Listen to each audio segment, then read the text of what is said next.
আমাদের দেশের মহিলাদের সবচেয়ে বেশি বদ অভ্যাস, জোহরের নামাজ বেরিয়ে এক লাস্ট মাথা দিয়া ওরে বলবেন, আমার নাম দিয়ে বলবেন যে হই হুজুরে কইছে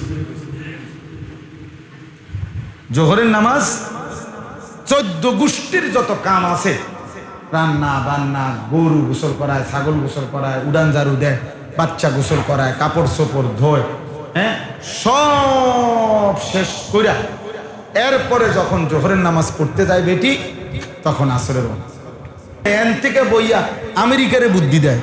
আমরা দেশের সাদওয়ানের বুদ্ধিজীবী,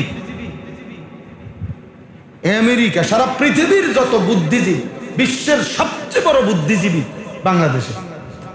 পৃথিবীতে এত বড় বুদ্ধিজীবী কোথাও না, বাংলাদেশে যে পরিমাণ বুদ্ধিজীবী।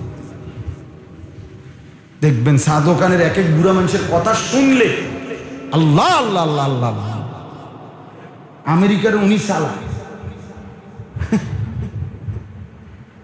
এন থেকে বইয়া কথাটা আমার, কথাটা ধরল আমার তা কথা যদি আমার জিঙ্গাইতো হেবটারে জিঙ্গাইতো, ওনারে জিজ্ঞাসা, ওনার তের দোকানদারে আজকে 3 মাসের টাকা পায়, বেটার 300 টাকা দেয় না, যে টিয়া ঘুরায় আজ 9 মাস এবার দেশ চালায়। আপনারা ফাইজলামি করতেন, কইছে কি আপনি টাকা না দিবেন, দোকানদারের টাকা দিয়ে আর জীবনে দোকানে আসেন না, হাও কথা কইতেন আসছে। কোরআন এবং সুন্নাহর কথা শুনবার জন্যে শতভাগ মনোযোগ জরুরি, শতভাগ আন্তরিকতা, শতভাগ আগ্রহ, শতভাগ মনোযোগ যদি কোরআন সুন্নাহর ইলমের জন্য কারো থাকে তো সে কিছু পায়, কিছু। আমরা ছাত্র জীবনে ওস্তাদদের মুখে এটা বারবার আমরা শুনছি যে আরবি ভাষায় বুজুর্গানে দ্বীনদের কথা হলো আল ইলমু বখিলুন জিদ্দা, এলেম বড় কৃপণ, কোরআন সুন্নাহর ইলম বড় কৃপণ, জানতেন কাউকে দিতে চায় না।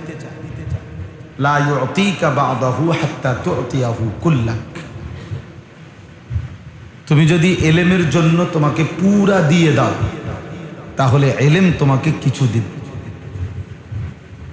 এটা কোরআন সুন্নাহর ইলমের বৈশিষ্ট্য। দুনিয়ার অন্যান্য জ্ঞান জানতেন ভাবে অর্জিত হয়, কিন্তু কোরআন সুন্নাহর ইলম গভীর মনোযোগ, আত্মোৎসর্গ, নিজেকে পুরো ইলমের জন্য যে সঁপে দেয় তো তার ইলম হয়। ইলম এবং এমনিতে মালুমাত একটু ছোট্ট পার্থক্য আছে। মূলত ইলম বলা হয় যা অর্জন হওয়ার পর আমলে পরিণত, সেটাকেই ইলম বলে। আর যা এমনিতে শুধু জানা হয় সেটারে বলে আরবিতে মালুমাত, মানে অর্জিত জ্ঞান, কিছু জিনিস জানে, এটা ইলম না, এটা ইলম না। এজন্য শুধু জ্ঞান ইলমের শাব্দিক অর্থ না, ইলম ইলম। শুধু প্রার্থনা এটা সালাতের আসলে প্রকৃত অর্থ এটা দ্বারা বোঝা যায়। সালাত সালাতি, নামাজ নামাজ, এটা নির্দিষ্ট কাইফিয়তের একটি আমলকেই বলা হয় কি সালাত। আমি যদি বললাম যে সালাত মানে প্রার্থনা, অতএব আপনি আপনার সুবিধা মতো প্রার্থনা করে নেন, তাহলে আপনি আপনার মন মতো প্রার্থনার একটা আইটেম বানায় নিলেই কি সালাত হয়ে যাবে? বলেন না, না। তাহলে এরকম এজন্য এমনিতে অনেকে অনেক কিছু জানে, কিন্তু সেটা এলেম কিনা, এলেম হবে তখন যখন তা আমলে পরিণত। নামাজ তো 5 ওয়াক্ত আমরা সবাই জানি, কিন্তু এই কথার ইলম ওই ব্যক্তির যে এটাকে বাস্তবে পরিণত করে, সেটা ইলম হয়। এই জন্য বললাম আর কি, কোরআন সুন্নাহর ইলম আর এমনি কিছু জানা। অনেক দার্শনিক আছে, পণ্ডিত আছে, অনেক জেনারেল শিক্ষিত আছে, অনেক অমুসলিম আছে, বিধর্মী। কোরআন সুন্নাহর অনেক তথ্য, অনেক রেফারেন্স, অনেক উদ্ধৃতি অনেক চমৎকার ভাবে বলতে পারে, জানে। এই পৃথিবীতে হাদিসের শব্দ ভান্ডারের একটা বড় ডিকশনারি আছে, সেটার কাজটাই করছে খ্রিস্টান। তারা তাদের গবেষণার সুবিধার্থে নবী সাল্লাল্লাহু আলাইহি সাল্লামের হাদিসের শব্দের বিশ্বকোষ তৈরি করছে। মানে একটা শব্দ বলবেন, এই শব্দটা হাদিসের কোন কোন কিতাবে আছে, ওই কিতাবের মধ্যে আছে। এই কাজটা যারা করছে এটা অনেক কষ্টকর, কঠিন কাজ। এটা করছে খ্রিস্টানরা। তাহলে বোঝা গেল এটা ইলম না, এটা হলো এমনিতে অর্জিত জ্ঞান। কিন্তু ইলম তখনই হয় যখন আমলের রূপান্তর, আমলের পরিবর্তন। ইলম তখনই বড়। মুফতি শফি রহমতুল্লাহ আলাই বলছেন, ইলমকে তখনই ইলম বলা হয় যা আমলে রূপান্তর করা পর্যন্ত অর্জনকারী স্বস্তি বা তৃপ্ত হয় না, বরং সে অস্থির হয়ে থাকে যে আমি সেটা বাস্তবায়ন করব কখন, আমলে রূপান্তর করব কখন। এই জন্য কোরআন সুন্নাহর ইলম অনেক দামি সম্পদ।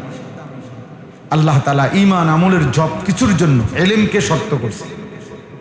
ফাআলাম আন্নাহু লা ইলাহা ইল্লাল্লাহ, এই কথার ইলম অর্জন করো যে আল্লাহ ছাড়া আর কোনো ইলাহ নাই। তাহলে ঈমানের এই কালেমার জন্য আল্লাহ তাআলা ইলম এই শব্দটাকে ব্যবহার করছে, যে এই কথার ইলম অর্জন করো, এই কথা কলিজার মধ্যে বসাও, এই কথা জিন্দেগির মধ্যে বসাও, আল্লাহ ছাড়া আর কোনো ইলাহ। এটা যেন তোমার মধ্যে ইলম হয়, মানে এই কথা যেন তোমার কলিজার মধ্যে বসে। এমনি উচ্চারণ এটা অনেকেই করতে চায়। লা ইলাহা ইল্লাল্লাহ বাক্য এটা অনেক বিধর্মীয় কি বলতে পারে, কিন্তু সেটা কি নয়, ইলম নয়। বরং এটা যখন দিলে বসবে, জবানে উচ্চারিত হবে, অঙ্গ প্রত্যঙ্গের মাধ্যমে প্রকাশ পাবে আমার চিন্তা, আমার বিশ্বাস, আমার চলাফেরা, আমার আচরণ, আমার উচ্চারণ, এর মধ্যে যখন তাওহীদ প্রকাশ পাবে যে আমি বাস্তবিক অর্থেই আল্লাহ ছাড়া অন্য কাউকেই কোনো প্রয়োজন পূরণের ক্ষেত্রে প্রয়োজন পূরণকারী, হাজত রাওয়া, মুশকিল কুশা কাউকে মনে করি না, মনে করি শুধুই আল্লাহকে। আমার কথা দ্বারা বোঝা যায় এটা, আমার চলাফেরা দ্বারা বোঝা যায়, আমার আচরণ দ্বারা এটা বোঝা যায় যে আমি গায়রুল্লাহকে মানি না, শুধু আল্লাহকেই মানি। তো সেইটাই হলো ঈমানের ইলম,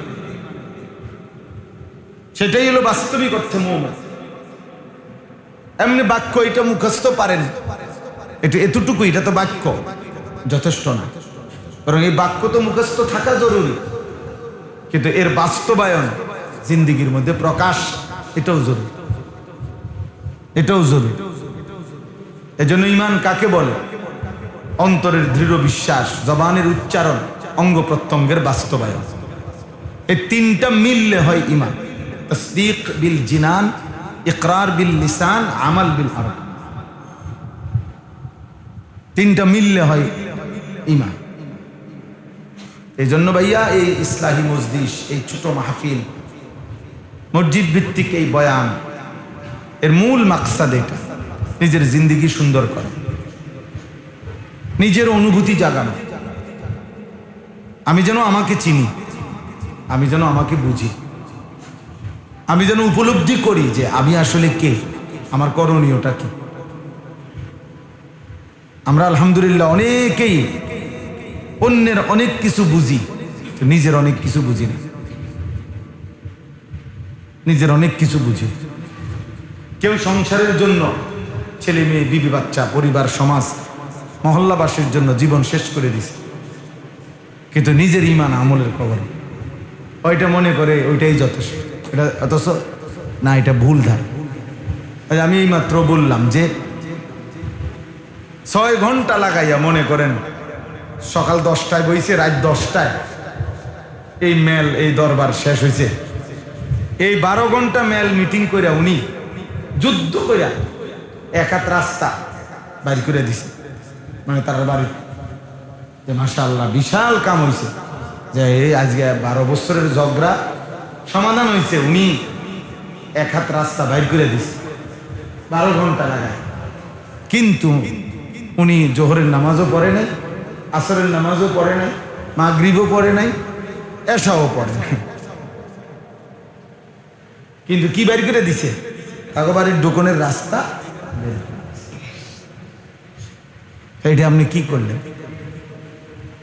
আপনি করলেনটা কি? নিজেকে ভুলে, নিজের আখেরাত বরবাদ করে আপনার এই মানব সেবার কে অনুমতি দিয়েছে? এটা আপনাদের কে অনুমতি দিয়েছে? রাসূলুল্লাহ সাল্লাল্লাহু আলাইহি ওয়াসাল্লামের চাইতে বেশি মানুষের কল্যাণ ভাবনা আর কারো হইতে পারে? বলেন না। আর কেউ কল্পনা করতে পারেন আগে ছিল বা সামনে হবে? তো তিনি সাল্লাল্লাহু আলাইহি ওয়াসাল্লাম দিবা রাত্রিতে ব্যক্তিগত ইবাদত, আমল, ফরজ, ওয়াজিব, সুন্নাত, মুস্তাহাব, নফল, এই সমস্ত আমল থেকে উনি ছুটি মিলছে কখন? উনি ছুটি পাইছে কখনো? যে না, আপনি যেহেতু সারাদিন মানুষকে দিনের দাওয়াত দেন, আপনার তাহাজ্জুদ পড়ার দরকার নাই, আওয়াবিন পড়ার দরকার নাই, ইশরাক পড়ার দরকার নাই, জিকির করার দরকার নাই, কারণ আপনি তো ঝামেলা অনেক। কই আল্লাহ নবী সাল্লাল্লাহু আলাইহি ওয়াসাল্লাম ওনার জন্য এই ছুটিগুলো ছিল? তাহলে উনি না পড়লে আপনি তাহাজ্জুদ করতে পেলেন, উনি পড়ছে দেখেন। আপনি আওয়াবিনের নামাজ এটা পাইলেন কোত্থেকে? রাসূলুল্লাহ সাল্লাল্লাহু আলাইহি ওয়াসাল্লাম পড়ছে দেখেন। আপনি ইশরাকের নামাজ এটা পাইলেন কোত্থেকে? নবীজি পড়ছে দেখেন। আপনি জিকির আজকার এগুলা পাইলেন কোত্থেকে? নবীজি জিকির আজকার করছে দেখেন। তাহলে এই যে কাজগুলো তিনি করছেন, এর মানে আবার তিনি সারাক্ষণ মসজিদে বসেছিলেন, মানে মানুষের কাছে আর যান নাই, দিনই কোনো কাজ করেন নাই, জিহাদ করেন নাই, তালিম করেন নাই। তো তাহলে কি বুঝলেন? আপনি পৃথিবী না, গোটা পৃথিবীর কাজও যদি করেন, আপনার ব্যক্তিগত ইনফেরাদি আমলের কোনো ছুটি নেই। এই কথাটা বুঝেন।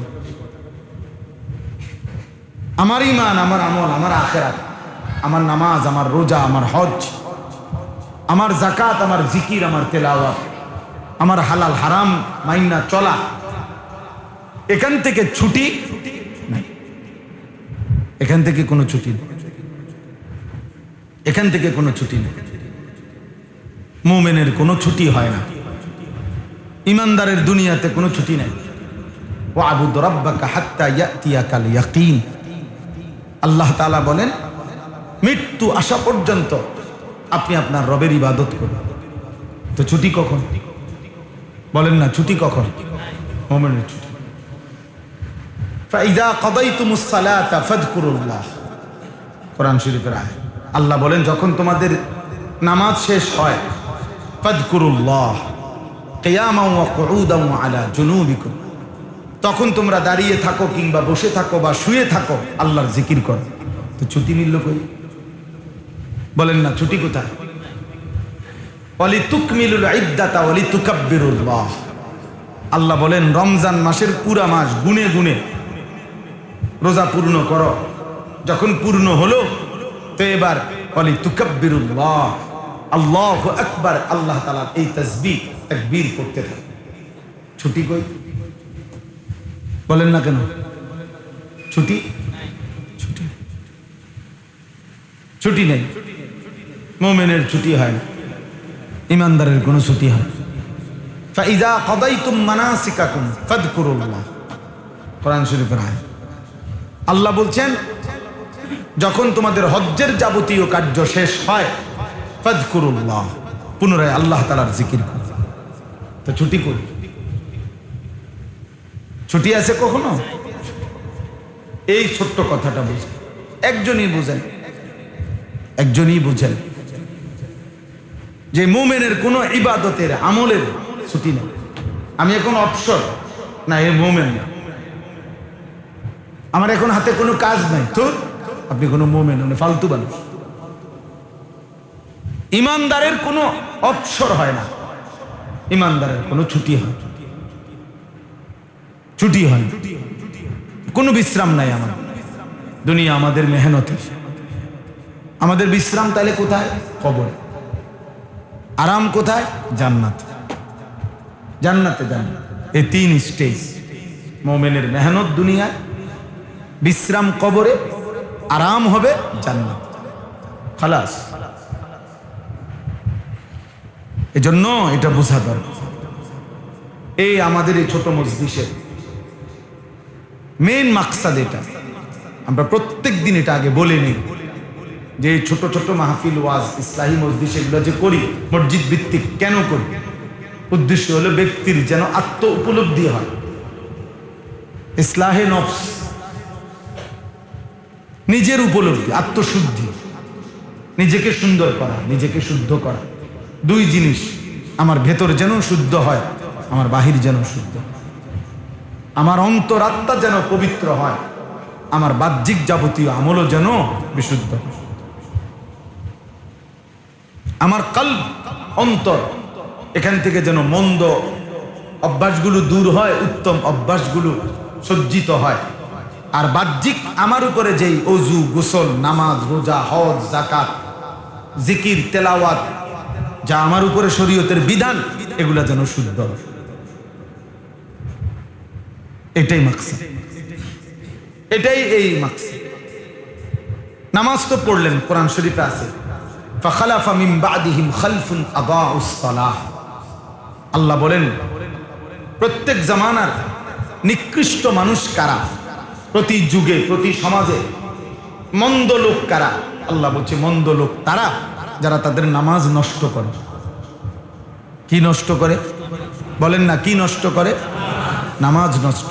তারা কি লোক? এ মানে কি? এই নামাজ নষ্ট করে মানে কি? আপনার কি মনে হয় কন্ত? এই কথা বলাতে আপনি কি বুঝছেন? স্বাভাবিক যে নামাজ নষ্ট করে মানে? বলেন একজনে কিছু বুঝছেন কিনা বলেন। হ্যাঁ, আপনি হয়তো এটা ভাববেন যে নামাজ পড়ে না, ঠিক না? না, এটা না। নামাজ পড়ে কিন্তু নামাজ নষ্ট করে। এই ব্যক্তিকে কোরআন বলছে মন্দ লোক, নিকৃষ্ট লোক, যে নামাজ পড়া সত্ত্বেও নামাজকে নষ্ট করে। কোরআন তাকে বলছে সে নিকৃষ্ট মানুষ। এখন নামাজ নষ্ট করে কে? পড়া সত্ত্বেও তিন ধরনের ব্যক্তি। এক নাম্বার হলো নিয়মিত নামাজকে যে বিলম্বে পড়ে, সে মূলত নামাজকে নষ্ট করে। আজান তো হয়েছে 1টা বাজে, জোহরের নামাজ পড়তে গেছে আমরা 4:30 বাজে। আসরের আজান তো হয়েছে 4:45 বাজে। উনি যে সময় আসরের নামাজ পড়তে গেছে এই সময় মুয়াজ্জিন মাগরিবের ওযু করে আজান দিব। বুঝেন না? নামাজ এটার সব সময় বেড়াত লাগাইয়া একেবারে শেষ মাথাত নিয়ে আদায় করে। এই লোক মন্দ লোক, কোরআন বলছে। নবীজি বলছে সে মুনাফিক। ওই নামাজ মুনাফিকের নামাজ। হাদিস স্পষ্ট, বিশুদ্ধ হাদিস।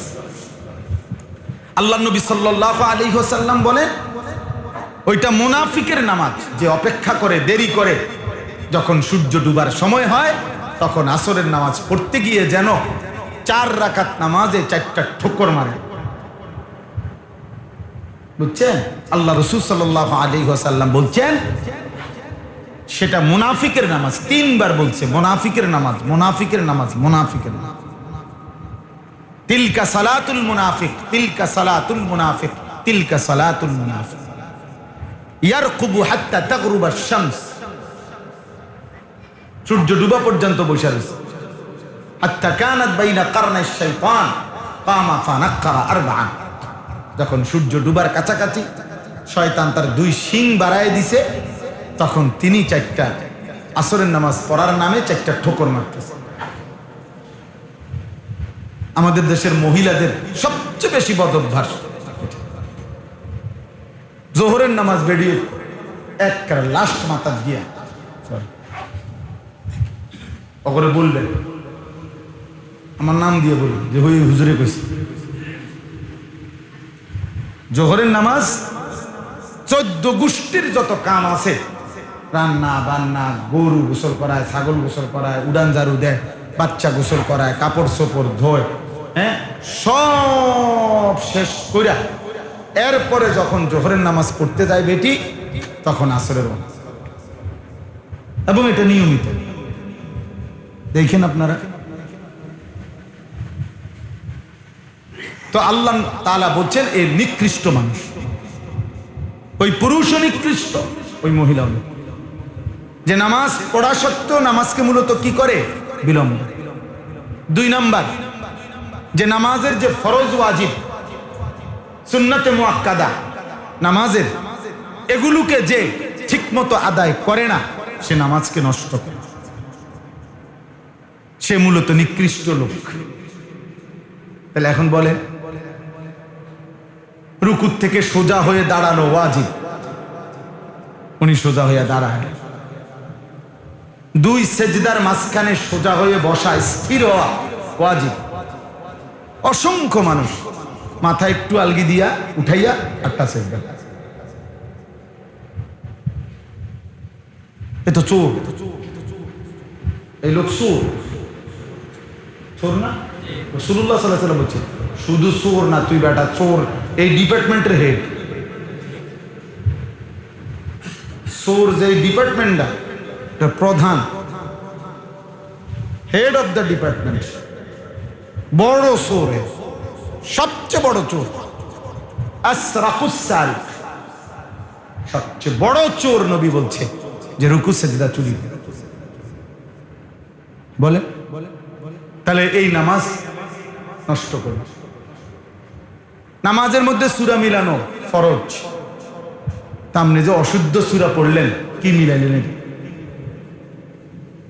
আপনি তো তাব্বাতিয়া দাও শুদ্ধ বলতে পারেন না, আত্তাহিয়াতুও না, দুরূদ শরীফও না, সূরা ফাতিহাও শুদ্ধ পড়তে পারেন না, আপনি কি সূরা পড়লেন?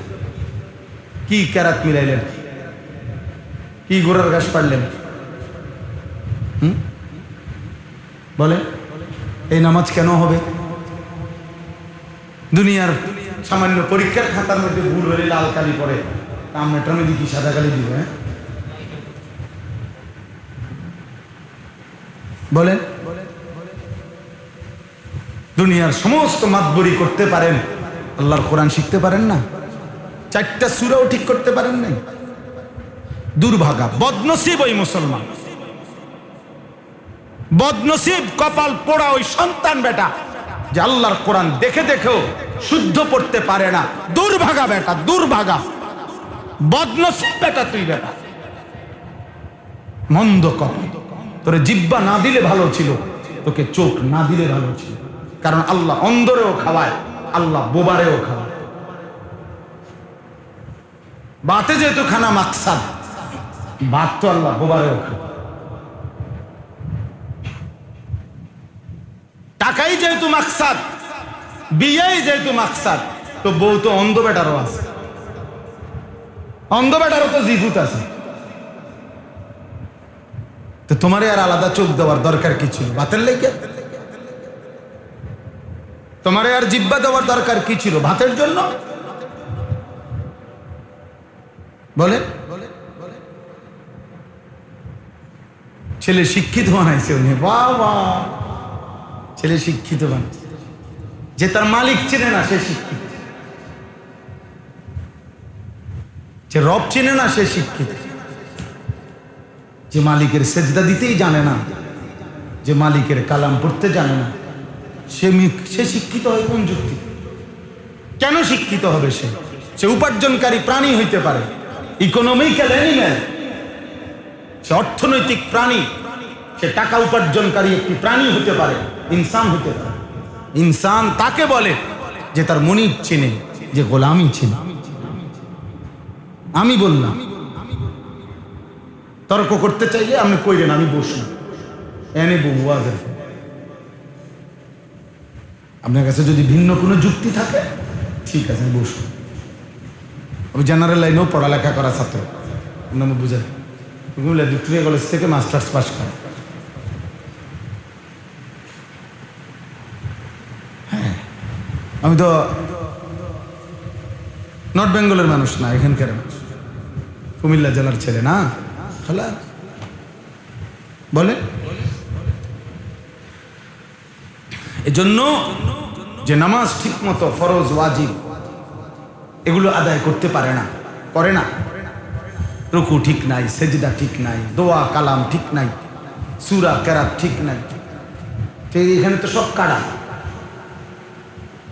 আল্লাহু আকবার থেকে শুরু করে সুবহানাক আল্লাহুম্মা বিহামদিকা থেকে যদি লাল কালি দেওয়া শুরু করে তো নাম্বার দিব কিসে? বলে বলে আপনার কি মনে হয়? আত্তাহিয়াতু লিল্লাহি ওয়া সালাওয়াতু আসসালামু আলাইকা ইয়া নবী ওয়া রাহমাতুল্লাহি ওয়া বারাকাতুহু আসসালামু আলাইনা ওয়া আলা আলিহি ওয়া সাহবিহি নবীজি এভাবে পড়ছেন, ঠিক না? আমি এটাই তো মনে হয় সাহাবায়ে কেরাম এভাবে পড়ছেন, না? তাবাত ইয়াদা আবি লাহাব ওয়া তাব্বা মা আগনা আনহু মালুহু ওয়া মা কাসাব সায়াসলা নারান যাতা লাহাবি ইমরাতান মানাতালাতা ফি জিদি আবদুম মিন মাসাদ। এটাই তো, না? তো আপনি কিতা করছেন বলেন না, এটা কি? এটা কি পড়লেন? আপনি রিডিং হতে বাংলা বইতে এমনি রিডিং করুক কেউ। আমার শোনা বাংলা, আমি তোমার ভালোবাসি, আমি মানুষ কি কেউ কিছু বোঝে না, তুমি এটা কিতা কইলা বলবে কি না? বলেন না।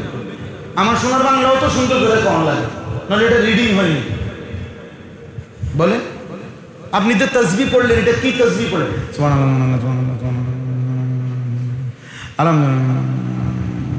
আল্লাহ কিতাই দেখা মাস্কারি করেন, হ্যাঁ, ফাজলামি করেন,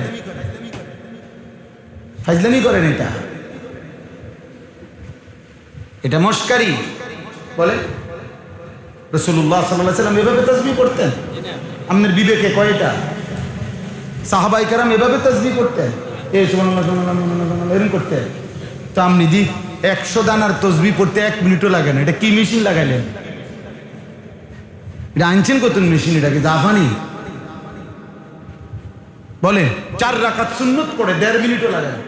কি নামাজ পড়লেন? 4 রাকাত সুন্নত পড়লেন, এটা কি নামাজ পড়লেন? 1.5 মিনিটও লাগলো না, এটা কি নামাজ পড়লেন? তাব্বাতিয়াদা কোন সময় পড়লেন? আত্তাহিয়াতু কোন সময় পড়লেন? কামটা করলেন কি করলেন? এটা তামাশা, খামখেয়াল।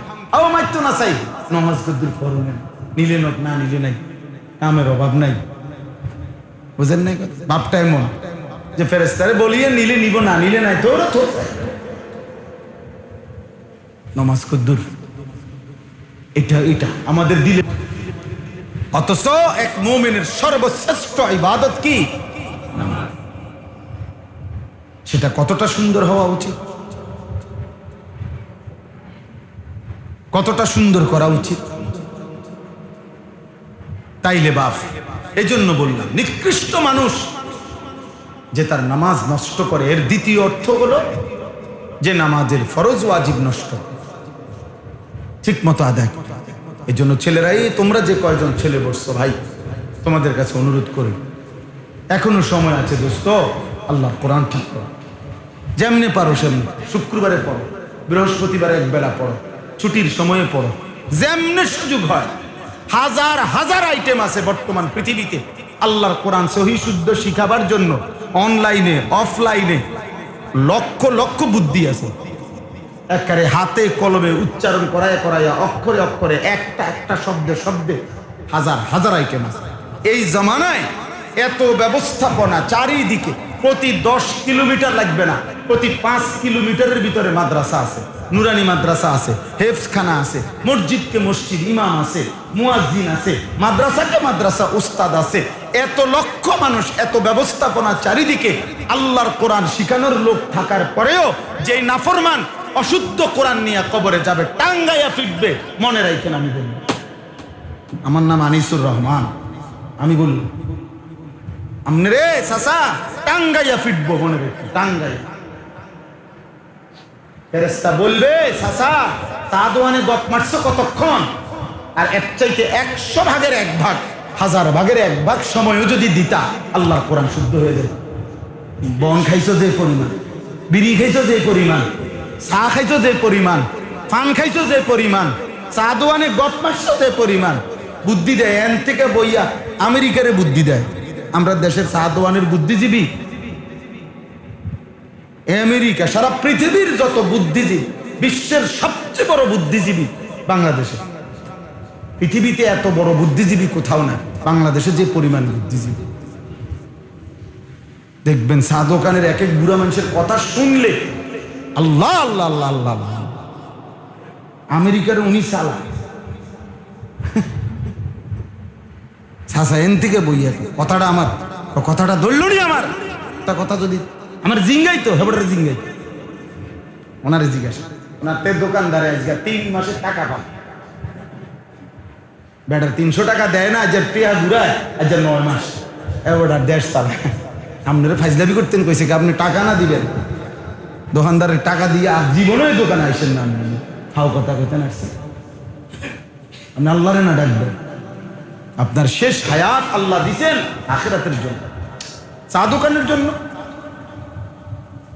চা দোকানের জন্য আল্লাহ আমাদেরকে বুঝ দান করেন প্রিয় ভাই বোঝা দরকার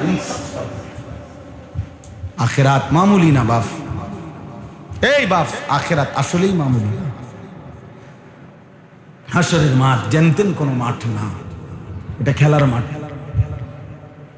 হাসরের মাঠ কৌতুকের মাঠ হাসরের মাঠ রং তামাশার মাঠ 1.25 লক্ষ আম্বিয়া আদম থেকে নবী মুহাম্মদ সাল্লাল্লাহু আলাইহি ওয়াসাল্লাম 1.25 লাখ আম্বিয়া যে মাঠের ভয়ে দিন রাত কেঁদেছেন সেই মাঠের নাম হাসরের মাঠ আম্বিয়ারা নবীগণ কোরআন শরীফে আছে ইব্রাহিম আলাইহিস সালামের মতো নবী আল্লাহর কাছে বলছেন রব্বি লা তুখজিনি ইয়াউমা ইউবাসুন রব্বুল আলামিন যেদিন কবর থেকে সবাইকে হাসরের ময়দানে তুলবেন সেদিন আমি ইব্রাহিমকে বেইজ্জতি কইরেন না রব্বি লা তুখজিনি ইয়াউমা ইউবাসুন ইয়াউমা লা ইয়ানফাউ মালুন ওয়ালা বানুন ইব্রাহিম নবী বলেন মাওলা আমি জানি মাওলা কোনো মাল কিংবা সন্তান কোনো উপকারে আসবে না সেদিন আমি ইব্রাহিমকে বেইজ্জতি কইরেন না মাওলা আল্লাহর নবী সাল্লাল্লাহু আলাইহি ওয়াসাল্লাম বলেন হাসরের ওই কঠিন ময়দানে ইব্রাহিম নবী নিজের ছেলে ইসমাইলকে দেখবে নিজ চোখে দেখবে কিন্তু খোদার কসম নবী বলেন ইব্রাহিম নবী একবারও ইসমাইলকে ডাক দিবে না বলবে ইয়া রব্বি নাফসি নাফসি আল্লাহ আমি শুধু আমাকে বাঁচাইতে চাই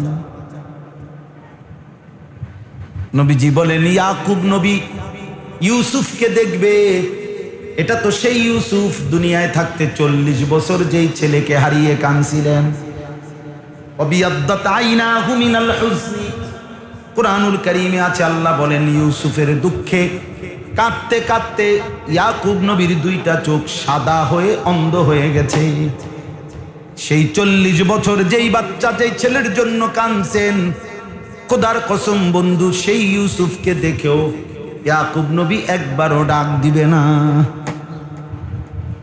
বলবে ইয়া রব্বি নাফসি নাফসি আল্লাহ আমাকে বাঁচান আমাকে বাঁচান আপনি কে আমি কে হ্যাঁ ঈশা হুজুর কেডা মুরিদ শাহ হুজুর কেডা আম্বিয়াদের সামনে আমরা কি নবী সাল্লাল্লাহু আলাইহি ওয়াসাল্লাম বলেন মূসা নবী তার মা আর বোনকে দেখবে কিন্তু মূসা নবী বলবে লা আসআলুকাল ইয়াউমা উম্মি ওয়ালা উখতি আয় মাওলা মা কেউ চাই না বোন কেউ না বাল আসআলুকাল ইয়াউমা নাফসি আজ শুধু আপনার কাছে আমি আমাকেই বাঁচাইতে চাই আমাদের নবী সাল্লাল্লাহু আলাইহি ওয়াসাল্লাম সমস্ত আম্বিয়ায়ে কেরাম তো গুনাহ ছিল না নবীগণ মাসুম তাহলে আমাদের নবীও তো মাসুম মাসুম কিনা নিষ্পাপ কিনা যিনি নিষ্পাপ যার এক জাররা বিন্দু কোনো গুনাহ নাই খোদার কসম বাপ সেই নবী 5 ওয়াক্ত নামাজের পরে যেই দোয়াগুলো করতেন এর মধ্যে একটা দোয়া এটাও পড়তেন নবী 5 ওয়াক্ত প্রতিদিন আল্লাহুম্মা হাসিবনি হিসাবান ইয়াসীরা বলতেন কিনা বলেন নবী বলতেন আল্লাহুম্মা হাসিবনি হিসাবান ইয়াসীরা আল্লাহ আপনি আপনার এই বন্ধুর হিসাব হাসরের ময়দানে সহজ করে দিয়েন নবী যেন বলে, মাওলা আপনি আমার এই সুপারিশের সুযোগ দিবেন আমি জানি, আপনি আমার হাউজে কাউসারের পানি দিবেন আমি তাও জানি, আপনি আমার জন্য অনেক অনেক মর্যাদা আখিরাতে রেখেছেন আমি তাও জানি, তবুও কেন জানি ভয় হয়, তবুও ভয় হয়। তো আমি আর তুমি কি মাফ? হ্যাঁ, এজন্য ছেলেরা বাবারা কেউ, আমিও না, কেউ এত চালাক বাইজ বাদুগা খাইয়া এত চালাক বাইজ দুনিয়া এই কয়টা টাকা আর একটু মাত বরি দুনিয়া এ কিচ্ছু না। দুনিয়া আমরা সবাই মিলে কেউই জানোয়ারের সমপরিমাণ দুনিয়া ভোগ করি না। দুনিয়া আমাদের চাইতে জানোয়ার বেশি ভোগ করে, বেশি ভোগ। এক হাতি আমাদের চাইতে বেশি খায়, এক বাঘ আমাদের চাইতে বেশি খায়, এক সিংহ আমাদের চাইতে বেশি খায়, এক তিমি আমাদের চাইতে বেশি খায়, খায় না? তো তো বলে প্রাণীবিদ্যা গবেষকদের কথা হলো একটা হাতি একদিনে 250 কেজি খাবার খায়, 90 লিটার পানি পান করে। একটি তিমি একবারে 200 জন সামর্থ্যবান পুরুষের সমপরিমাণ খাবার এক লোকমায় খায়। আপনি কি দুনিয়া ভোগ? একটা বাঘ জীবনে কোনোদিন এক লোকমা গোশত ছাড়া অন্য কিছু খায় খায়? আপনি বলে দেখেন হেরে যে দোস্ত একটা বেলা শুধু ফাঙ্গাস দিয়া খাও, তুই বলবে বেটা দাঁত ফালাই দেবো বেটা। আমরা বংশের 14 গোষ্ঠীর জীবনে কোনোদিন আমাদের একটা পারিবারিক ঐতিহ্য বেটা আমরা গোষ্ঠ ছাড়া কিছু মুখে দেই না, ঠিক না? সেটা বলবে না যে আমাদের তো পারিবারিক ঐতিহ্য বেটা। আমি এমন রবের সৃষ্টি মাখলুক যে রব আমাকে আমার পূর্বপুরুষকে যুগ যুগ ধরে গোশত দিয়েই রিজিকের চাহিদা পূরণ করাচ্ছে। তো দুনিয়া আমরা বেশি কি ভোগ করলাম? এক বেলা ফাঙ্গাস আর এক বেলা তেলাফিয়া, কির মাতবরি করে? পারমের মুরগা খাই একটা মাতবরির কি আছে? কোনো স্বাদ আছে? কোনো কক মুরগায় কি স্বাদ? সবই তো শতবদ। কোনটারে কি স্বাদ আছে? কোন আইটেমের তরকারির এখন আহামরি স্বাদ আছে? সবগুলোই কোন রকম জানটা চলে আর কি। একটা আইটেমের তরকারির মধ্যে তো এখন আহামরি কোনো কি নাই, কিচ্ছু নাই, খাওয়াই আর কি আমরা আইটেম আরি। মেহমানকে দেখাইলাম আরি 10 আইটেম, এই উদারি কি খায়? এই সামান্যটুকু দুনিয়ার জন্য আখিরাত ছেড়ে দিলেন।